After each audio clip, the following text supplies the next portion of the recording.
युक्तियुक्तकरण को लेकर आपने अब तक सरकार ने जिस फैसले को लिया है उसका विरोध सिर्फ आपको रायपुर के देखने को मिल रहा था। रायपुर में काफी हजारों की संख्या में जो शिक्षकगण हैं वो मौजूद थे और लगातार इसका विरोध प्रदर्शन कर रहे हैं, लेकिन इसका एक और अंश विरोध का आपको देखने का अब जिला मुख्यालय में भी देखने को मिल रहा है। असल में हम आज सारंगढ़ बिलेगढ़ जिले के कलेक्टर दफ्तर पे मौजूद है और आपको सबसे पहले ये तस्वीर मैं दिखा दूं। आपको जितने भी लोग दिखाई दे रहे हैं यहाँ पे सैकड़ों की संख्या में, ये आम लोग नहीं है, ये शिक्षा की एक नींव रखने वाले, यानी कि अगर अहम भूमिका निभाते हैं वो शिक्षक हैं। यहाँ पे सारंगढ़ बिलेगढ़ जिले के कलेक्टर दफ्तर में तमाम शिक्षक पहुंचे हुए हैं और क्या कुछ उनके मुद्दे हैं, तमाम चीजों को लेकर हम उन्हीं से बातचीत करते हैं कि आखिर इतनी बड़ी संख्या में उन्हें कलेक्टर दफ्तर आने की या फिर कलेक्टर से मुलाकात करने की क्या आवश्यकता पड़ गई। जी, सबसे पहले परिचय बता दी। मैं डोला बड़ी माला का किस संचालक। मुद्दे को लेकर आए हैं आप। हम लोग युक्तिकरण की प्रक्रिया जो चल रही है उसके विरोध में है। सारंगढ़ में व्यापक संगतियों के साथ ही युक्तिकरण की प्रक्रिया को निर्वहन किया जा रहा है। सबसे पहले तो विकासखंड से जो सूची मंगाई गई है उस सूची को दावा पत्र का कवरिंग लगा के भेजा जा रहा है और उस सूची को एजीटी जैसा दे दिया जा रहा है, अंतिम उसको रोक दे दिया। डीओ साहब उसमें किसी को अपना दस्तखत नहीं कर रहा है, ना उनके जिला स्तरीय कमेटी का किसी का हस्ताक्षर नहीं है, तो वो सूची संदेहास्पद। डीओ का सूची अंतिम होगा कि डीओ का सूची जब जिला स्तर में होना है तो डीओ का सूची डीओ के जिला स्तर में जो कमेटी बनी है उनकी सूची अंतिम होनी चाहिए, तो उस सूची का प्रकाशन नहीं किया जा रहा है। जिले में कितने स्कूल मर्ज किए गए हैं या कितने स्कूल बंद किए गए हैं इसकी सूची नहीं दी जा रही है। डीपीआई से प्रकाशित हो चुका है कि 378 ऐसा कुछ स्कूल जो है यहाँ जिले में युक्तिकरण से प्रभावित हो रहे हैं, लेकिन उनकी सूची मांगने से या उनकी सूची को सार्वजनिक नहीं किया जा रहा है, ये प्रश्न चिन्ह है।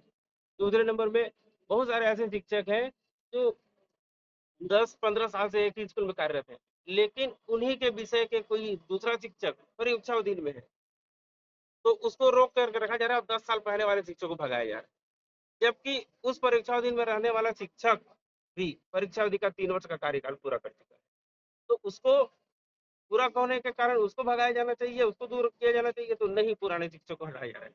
ये विसंगतिपूर्ण है। जब भाई उसने 3 साल पूरा कर लिया, 3 साल होने के स्थिति में उसके के विरुद्ध कोई विभागीय कार्रवाई नहीं हुई है तो उसको नियमितीकरण मान करके उसको रखा जाना चाहिए, नियमितीकरण माना जाना चाहिए। और जो वरिष्ठ शिक्षक कितने दिनों से कार्यरत है उसको यथावत रखते हुए अनिष्ट होने के कारण उनको यहाँ से निकाला जाना चाहिए। तो ऐसे बहुत सारे विसंगतियां हैं और कई स्कूलों में तो ऐसा हुआ कि पर्याप्त दर संख्या नहीं होने के बाद भी वहाँ शिक्षकों को अतिशय की श्रेणी से बाहर रखा गया, वहां से कोई शिक्षक अतिशय नहीं निकाले गए। ऐसे बहुत सारे मुद्दे हैं जिन मुद्दों पर हम कलेक्टर महोदय को संज्ञान में लाए हैं। और बशर्ते बात होती है क्या है कि कोई चीज सार्वजनिक नहीं किया जा रहा है, इसलिए संदेह और बन रहा है और सबसे बड़े पैमाने में भ्रष्टाचार की आशंका हमको प्रतीत हो रही है। तो हम कलेक्टर महोदय से आग्रह किए हैं कि हमारी जो मांग है उन बिंदुओं पर गंभीरता पूर्वक जांच कराई जाए और जांच करने के बाद जो है उनका निराकरण करने के बाद ही आगे की प्रक्रिया जो है संचालित। और भी हम समझते हैं, हमारे बीच में और भी शिक्षक मौजूद हैं। सर मतलब आप थोड़ा सा विस्तार से ये बताएं कि क्योंकि अभी हमने देखा है कि कुछ दिनों पीछे ही डीओ साहब जो जिला शिक्षा अधिकारी हैं उनके द्वारा भी प्रेस विज्ञप्ति जारी की गई थी कि युक्ति युक्तकरण को लेकर के सरकार के जो कदम है ये काफी सराहनीय होगी। तो युक्ति युक्तकरण में आखिर में सरकार की एक नजरिया रखते हुए और आप सबके विभाग के एक नजरिया रखते हुए कितना फायदा और कितना क्या नुकसान हो सकता है। जिला शिक्षा अधिकारी भी शासन के कर्मचारी हैं, हम भी शासन के कर्मचारी हैं। हम सरकार के विरोध में नहीं है, बट हम बेहतर शिक्षा के लिए दिशा में जो 2008 में शासन ने ही जो गाइडलाइन बनाया है उसी गाइडलाइन को फॉलो करते हुए उसी के आधार पर इस व्यवस्था को किया जाए। जैसे एग्जाम्पल के लिए ये जो नया युक्तिकरण में एक स्कूल में 60 बच्चे हैं तो वहाँ पे प्राथमिक शाला के मामले में एक शिक्षक और एक प्रधान पाठक होनी चाहिए, रहेगी अभी। तो आप मुझे बताइए, एक प्राथमिक शाला में एक शिक्षक रहेगा और एक प्रधान पाठक, 60 बच्चे हैं, भला वो एक शिक्षक जो प्रधान पाठक है वो तो शासकीय डाक और कार्य में ही व्यस्त रहता है, तो 1 से लेकर 5 कक्षा को एक शिक्षक कैसे पढ़ाएगा? क्या वहाँ गुणवत्ता होगी? क्या गुणवत्ता रहेगी बताइए आप? वो तो स्कूलों को बंद करने का एक साजिश है सरकार का, ढोंग रच रही है सरकार। प्राइवेट स्कूल में जाकर देखिए, प्रत्येक कक्षा में एक एक शिक्षक रहता है, 5 कमरे नुमा भवन रहता है वहाँ। और जांच के सरकारी स्कूल के भवन को देखिए, 2 कमरे एक बरामदा रहता है। आप भाई आप बेहतर शिक्षा के लिए चाहते हो तो वहां पर आपका सोच और आपका कार्य भी बेहतर होनी चाहिए। आपका व्यवस्था को, सिस्टम को अपडेट होना चाहिए, अपग्रेड कीजिए उसको। शिक्षकों की भर्ती करिए पर्याप्त मात्रा में। एक स्कूल में 5 शिक्षक होनी चाहिए। आप उल्टा 5 शिक्षक के बजाय एक शिक्षक में आप नया युक्त का व्यवस्था कर रहे हो। मतलब स्कूलों को आपका बंद करने का साजिश है।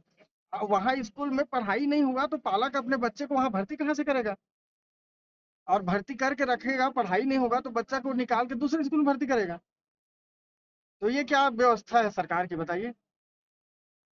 हम नहीं चाहते ऐसा शिक्षा की गुणवत्ता खराब हो, इसीलिए भारत में छत्तीसगढ़ की स्थिति खराब है। हर साल जो आकलन होता है उसमें उसकी जो गुणवत्ता है यहाँ की, वो बहुत कमजोर है देश में। तो ये व्यवस्था ऐसा रहेगा तो बहुत खराब स्थिति है। तो हम सरकार से मांग करते हैं कि एक स्कूल में 5 शिक्षक अनिवार्य रूप से भर्ती करे, 5 कक्षा निर्मित भवन निर्माण करे, और स्कूलों में अलग से भृत्य हो, क्लर्क अलग काम करने वाला हो, जैसे प्राइवेट स्कूलों में रहता है। दिल्ली के स्कूल को जाके देखिए, कर्नाटक में जाके देखिए, कर्नाटक में 15 बच्चे में एक टीचर है कर्नाटक के सरकारी स्कूलों में, और छत्तीसगढ़ में 60 बच्चों में एक टीचर। और ढोंग रच रहे हैं कि हम यहाँ गुणवत्ता शिक्षा के लिए नया युक्तिकरण कर रहे हैं। शिक्षक परेशान है, विकलांग को ट्रांसफर किया जा रहा है। अभी बिलाईगढ़ में 2 शिक्षक ऐसे हैं जिनका परीक्षा अवधि पूरा हो चुका है, वो नियमितीकरण के श्रेणी में आ रहे थे, उनको छोड़ दिए गए जिला शिक्षा अधिकारी द्वारा। मैंने खुद उनसे बात किया, बोले मार्च तक का होना था, जबकि मई में जिन लोगों ने अपना परीक्षा अवधि पूरा किया है, बिलासपुर जिला शिक्षा अधिकारी ने उन लोगों का आदेश किया है, उसका कॉपी भी हमने कलेक्टर महोदय को दिया है। तो ऐसे बहुत सारा धांधली है यहाँ पे, खास करके इस जिले में शिक्षा की जो व्यवस्था है उसमें पूरा भेदभाव हो रही है और पूरी साजिश है। चलिए, हम और भी महिला शिक्षक हैं, उनसे भी हम समझने की कोशिश करते हैं कि दीदी, सबसे पहले तो आप ये बताएं, अगर युक्तिकरण होता है तो क्या बेरोजगारी में भी एक गहरा असर होगा? क्योंकि अगर स्कूलें बंद होंगे तो शिक्षक पे क्या प्रभाव होगा, और साथ ही स्कूल को संचालित करने के लिए मध्याह्न भोजन का भी एक श्रेणी आता है, तो इन तमाम पे क्या असर पड़ सकता है? बिल्कुल असर होगा सर। जैसे अगर युक्तिकरण के असर, अगर स्कूल मर्ज होता है, जहाँ में स्कूल मर्ज हो जाएगा वहाँ का जो स्वीपर है, जो सफाई कर्मचारी हैं, जो रसोइया हैं, उनका भी रोजगार समाप्त हो जाएगा, तो वो भी एक बेरोजगार हो जाएंगे। प्लस युक्तिकरण अगर करता है, शिक्षक अगर हटाया जा रहा है, जब शिक्षकों को हटाया जा रहा है तो नई भर्ती होगा कहाँ से? जो बच्चे अभी बीएड डीएड करके बैठे हैं तो उनका तो कभी भविष्य में होगा ही नहीं। जब जगह ही नहीं है तो वो नया भर्ती लेगा कहाँ से? तो बेरोजगारी का रेट भी बढ़ेगा सर। देख सकते हैं, आपको अब तक हमने जितनी भी चीजें बताई हैं, ये शिक्षक संघ हैं और उनके जो शिक्षकगण हैं, तमाम चीजों को लेकर, युक्तियुक्तकरण को लेकर कई बड़े सारे सवाल खड़े कर रहे हैं। सरकार जिस तरीके से उनकी मंशा है कि एक बेहतर शिक्षा प्रदान करे, लेकिन जिस तरीके से उसकी प्रक्रिया चल रही है उसको लेकर उन्होंने सवाल खड़े किए हैं, और कई बड़े सारे ऐसे 11 बिंदुओं में उन्होंने आज कलेक्टर को ज्ञापन सौंपा है, और उन्होंने अपनी मांग की है कि आखिर इन तमाम चीजों को लेकर विशेष ध्यान दे करके उस पर बदलाव कर कर इस युक्तियुक्तकरण को किया जाए या फैसला लिया जाए। देखना होगा कि अब शासन प्रशासन जो है वो इस पे क्या कुछ कदम उठाती, ये देखने वाली बात होगी।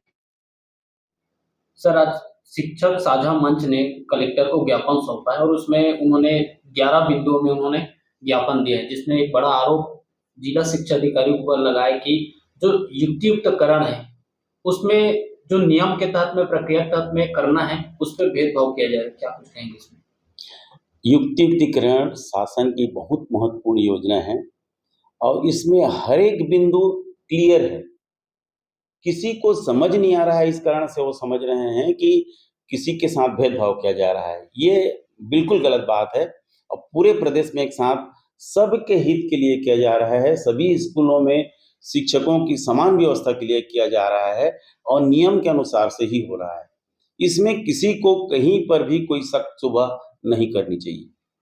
उनका कहना था कि जो रिक्त स्थान है उसकी सूची भी सार्वजनिक निकाली जा रही है। रिक्त स्थान की सूची तय समय पर उन लोगों को, जहाँ जितने अतिशय शिक्षक हैं उनके कमरे में, उसके बाहर में, और जहाँ पर वो काउंसलिंग के लिए जाएंगे वहाँ सभी जगह चस्पा मिलेगी। आज हम रिक्त स्थान की सूची भी जारी कर देंगे। साथ ही उन्होंने ये भी कहा कि जो एक्चुअल में सीनियरिटी रखते हैं उनको उससे दरकिनार किया जा रहा है, इसमें क्या कहेंगे? सीनियरिटी को नहीं, सीनियरिटी क्रम में ही रहेगा, उसमें तो प्रश्न ही नहीं है भाई। सबके पास सीनियरिटी का अपना सीनियरिटी पता है, तो जब काउंसलिंग के लिए जब बुलाया जाएगा तभी सीनियरिटी देखा जाएगा। अभी शिक्षकों का और प्रधान पाठकों का जो युक्तिकरण हो रहा है उसमें बहुत सारे शिक्षक लोग भ्रमित हो रहे हैं।